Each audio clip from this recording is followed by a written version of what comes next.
So you're telling me because Spain won the World Cup, every single Spanish player had a better tournament than Lionel Messi, Kylian Mbappé, and even Jude Bellingham. I can't actually believe that because I know that you don't actually believe that too. Team success and individual performances are not the same thing. And I think that's where we're all mixing it up, right? Because if the way awards like the Golden Boot and the Golden Ball would not exist, and even the team of the tournament would not exist. When we judge an individual tournament, what exactly are we judging? Are we judging the team or are we judging the players? Because if you actually believe that every Spanish player had a better World Cup tournament than every other player in every other team, including Mbappe, Messi, and even Jude Bellingham, that means you're judging them by their team and not actually by their performances. Football, as we all know, is a team sport, and a player can play an incredible tournament, have the best tournament of his life, be on an incredible form, incredible run, be the best player in a tournament, and still not win because football has 11 players on a team. Defensive mistakes, tactical balances, penalties, things can go things can go wrong so fast in a game out of one player's control. Think about it. If team trophies alone decided individual performances, there will be no awards like the Golden Boot, which goes to the highest goal scorer of a tournament, right? There will be no Golden Ball, which goes to the best player of the tournament, and there will be no Golden Glove, which goes to the best goalkeeper of the tournament. And think about it. What about the team of the tournament? If all that does not come into play, how do you think FIFA goes on to pick team of the tournament from players from various other teams and not just the winning team? FIFA themselves created these awards because the best performing individuals in a tournament do not always belong to the winning team. Sometimes they can, sometimes they don't. But a lot of times, the best performers in a tournament do not belong to the champion. Now, I'm just going to throw this logic out there. Think about this, right? Spain may have won the World Cup. There are actually Spanish players like David Raya who did not feature a single minute in this tournament. And there are various other players who were bench players who did not even play up to 100 minutes throughout the course of the tournament.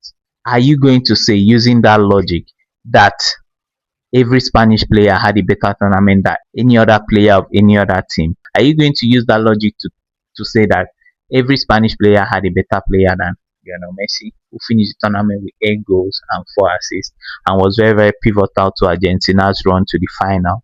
Argentina's best player in the whole tournament. Kylian Mbappé, who finished the tournament as the highest goal scorer and finished the tournament with 4 assists, right? These players, they performed on a standout level, right?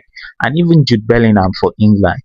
I don't think every Spanish player on that team was better than Jude Bellingham, the first English player to ever score 7 goals in a World Cup tournament. That's crazy. And there are a lot more players who I don't think that every single player on that Spanish team was better than throughout the course of this World Cup. Think back to the 2022 World Cup where Lionel Messi won the Golden Ball. He scored 7 goals, 3 assists, right? A direct goal contribution in every knockout game of the World Cup in the 2022 tournament. And he ended up with the Golden Ball.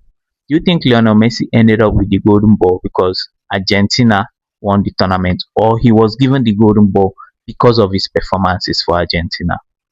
Those are two different things. And I believe Lionel Messi was given the Golden Ball because of his performances for Argentina in that World Cup tournament. Saying Spain were the best team is completely different from saying every Spanish player individually, specifics on individually, had a better tournament than Kylian Mbappe or Lionel Messi or even Jude Bellingham.